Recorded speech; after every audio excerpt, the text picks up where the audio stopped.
Hey Cowboys Nation, I figured you might like this NFL video from our main Chat Sports YouTube channel. You can check out all of our NFL coverage at youtube.com/chatsportstv, in addition to all of our Cowboys coverage right here on the Cowboys Report.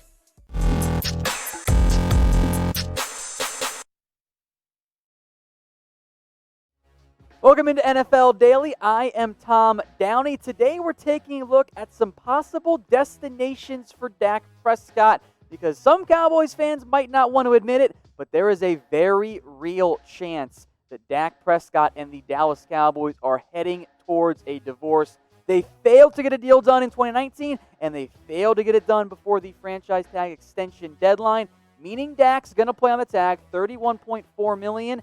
And the Cowboys are trending towards letting Dak hit the open market because it's going to get expensive for the Cowboys. And for Dak tag this year, it's set $31.4 million. Next year, $37.7. That's a pretty darn good average if you're Dak Prescott. 2022, it balloons to a ridiculous $54.3 million. Probably not going to tag him at that point. And if you're Dak, why would you sign an extension? But after this year, you can just get the big-time tag, or maybe you hit free agency.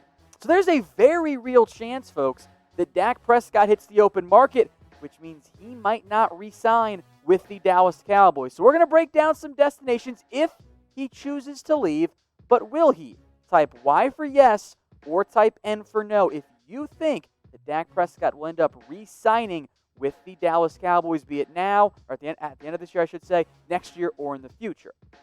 Now, before we break down the top 10, I have narrowed it down to destinations for Dak. Some teams that, it's just not going to happen, right? Chiefs, Eagles, Seahawks, Ravens, Texans, they already just paid their quarterback. The Rams are also in here if you want to include that, but they're not going to be a threat there, so ignore them. Teams that literally just took a quarterback, or that quarterback was really good, Kyler Murray, Bengals, Dolphins, Chargers, Packers, Cardinals, not going to happen. They don't make sense for Dak Prescott unless one of them turns out to be Josh Rosen really, really quickly.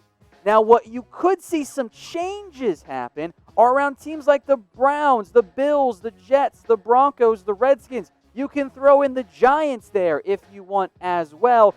Those teams have young quarterbacks. If they struggle this year and or next year, they might make sense, but for the time being, we'll leave them off the list.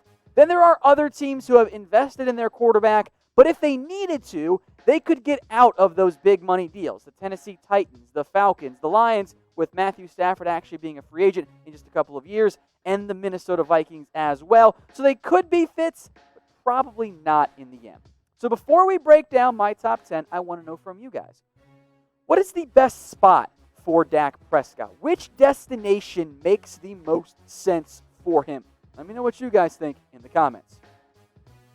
We'll begin at number 10, and I almost put the 49ers in the can get out if they need to, but I think San Francisco has shown more willingness to look at other options. They looked at Tom Brady this offseason. I think correctly decided, better off sticking with Jimmy G for at least one more year. But the way his deal is structured, they can get out of it pretty much at any point with very, very limited dead money and cap implications.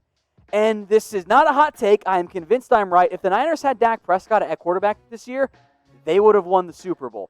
And I like Jimmy Garoppolo. He's a good player.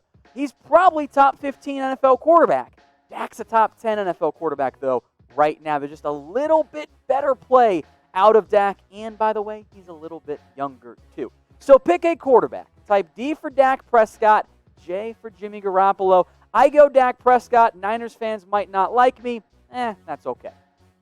Let's go to number 9 on my list, the Carolina Panthers, who, and I'll make this note for another team as well, they might be in the let's just draft a quarterback camp instead. They signed Teddy Bridgewater to at least be a stopgap option at the quarterback spot. That was kind of the way the contract is structured and paid out to be. His cap hit versus dead money, though, makes it a little bit tricky if you want to move on from him after this year. 2021, you're eating $20 million worth of dead money. That's not ideal. 2022, it's only $5 million. That's much more manageable. So this does partially depend on when Dak hits free agency. If it's after this year, Carolina might not make as much sense. If it's later and after that 2021 season, well, maybe it starts to make just a little bit more sense if you're the Carolina Panthers.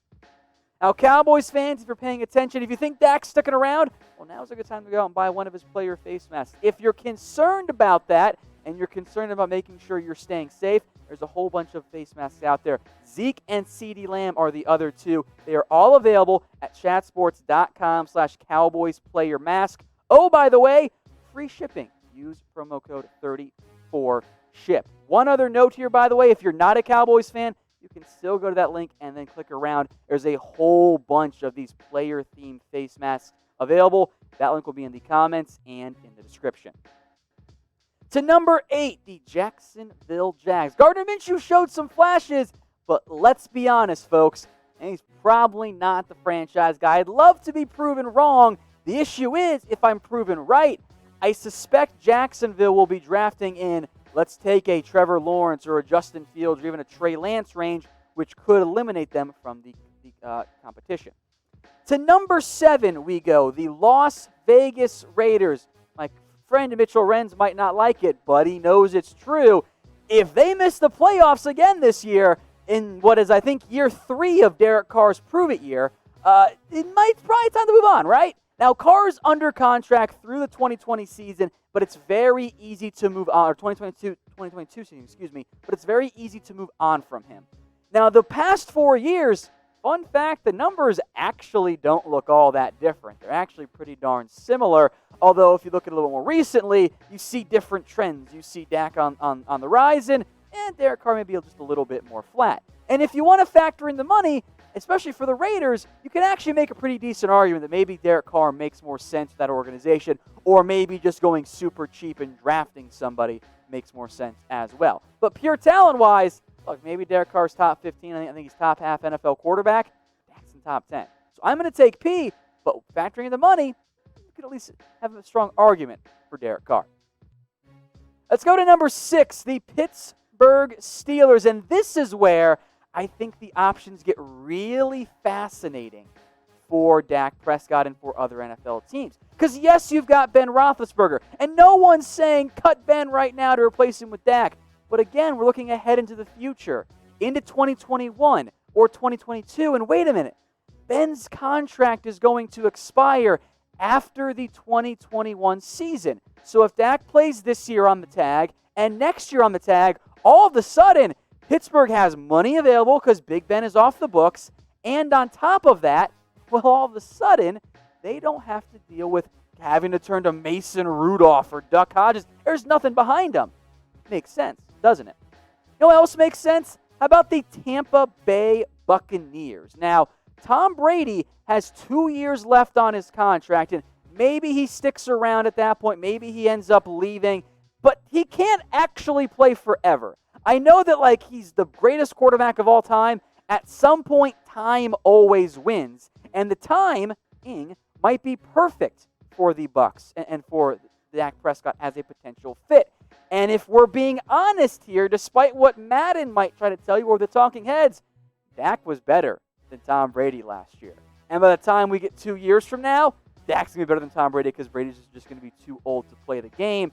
Why draft a quarterback if you have Bruce Arians and an older coach when you can just sign Dak Prescott instead? Now, the NFL and our friends over at Fanatics have just put out some of these new summer sideline hats. You can check out what they have at chatsports.com/sideline hat. They've got them for every single NFL team, the Bucs, the Colts, the Cowboys. They got the New Orleans Saints, all of them. And you can get free shipping. All you have to do is use code 34SHIP at checkout. We will put that link for you guys in the comments and in the description. It's at chatsports.com/sideline hat. Now, speaking of those Patriots, they check in at number 4. Bill Belichick, and you can go back and listen to his other press conferences. He likes the coach speak because that's what coaches do. He loves Dak Prescott. Now, much of this, in terms of the actual possibility, will be determined as to what ends up happening with Cam Newton. He's on a 1-year deal. Maybe he sticks around. Maybe he doesn't. It's very much up in the air at this point. But for the Patriots and for Belichick and for Dak and with the way that they feel about things, look, Cam is good. Not as good as Dak. And especially with the age and with the injuries, If all things are equal, which of course they're not, but for our purposes they are right now, you'd probably go with Dak Prescott. But here's what the hoodie had to say about the Cowboys, for now, starting quarterback. Right now, he's super impressive. This guy can throw the ball. He's very accurate. He's got great poise in the pocket, stands in there. He extends plays and runs if he has to, but he doesn't do much of that unless he really needs to, which is very impressive to me. And Belichick continued here. He's got great poise and discipline in the pocket, gets his eyes downfield. He's a great intermediate to deep ball thrower, just a great, great quarterback. Sideline throws, inside throws, in cuts, post, over routes, flag routes, you name it. I don't know about you guys, but that seems pretty of effusive praise from Bill Belichick on Dak Prescott, and I think Belichick tends to know what he's doing. So where do you think Dak Prescott will sign? I think my top three are three pretty damn strong contenders. Before we get to that, though, I want you guys to scroll down to the comments and make your best guess. And the Cowboys are still, of course, a very valid answer. To number 3 now, the Chicago Bears. I'm going to let you guys in on a secret that's not really a secret at all. Nick Foles and Mitch Trubisky ain't it. They are not the long-term answer, and honestly, they might not be the short-term answer either. Trubisky is going to be a free agent in the near future. He might get cut after this year with the way his contract is structured. Nick Foles he's Nick Foles. He's fine, but he's not great. He's not really going to be the answer to your quarterback problems in the long run. Ask Jacksonville how that turned out, right? So pick a quarterback. I would assume most of you are picking one. Maybe there are still some Nick Foles truthers out there who are going to pick 2. I think we're off the Mitchell Trubisky train, but cast your votes. 1, 2, or 3. Let's get to the big 2 of these potential future Dak Prescott destinations, and I flip-flopped on these late. The Saints come in here at number 2 for me because Drew Brees has 2 years left, and then I think at that point he retires. And the way the contract is set up, the Saints are finally able to not have a ton of dead money with Drew Brees' retirement. But Tom, they got Jameis Winston and Taysom Hill. Yes, they do. Jameis Winston, 1-year deal. He might not even be there next year. Taysom Hill, guys, he is 29 years old. He is not the franchise option at quarterback. He's not. I am sorry. He is a fun football player. He's an awesome athlete. The things he does well, things that make him valuable, they immediately go away when you throw the 50% completion guy at quarterback. So if Dak hits free agency in 2021, 2 years from now, all of a sudden you've got the Drew Brees retired, Jameis Winston might be gone or he's a free agent too, and by that point Taysom Hill is entering actually his age 32 season. Yeah, Dak makes a lot of sense for a quarterback for Sean Payton, who would love to get his hands on him. But at number 1, it is the Indianapolis Colts. And all the teams we mentioned, they can totally make it work from a salary cap perspective, winning a potential bidding war for a top 10 quarterback who hits the open market for the first time in a wildly long time, especially a young quarterback, if this is how things go down. The Colts guys, even if the salary cap stays flat next year, they are looking at $120 million in cap space. They can win any bidding war for a quarterback of Dak Prescott's caliber. And they have a need for it because Philip Rivers is old. He's got 1 year left on his deal anyway. Jacoby Brissett, clearly not the answer. Jacob Eason, he's just a lottery ticket. So for the Colts, it makes a heck of a lot of sense if they want to go out and invest in the quarterback spot. They've got the money. They've got the need. If the Cowboys let Dak test the open market, the Colts are a very, very, very dangerous threat to sign him away.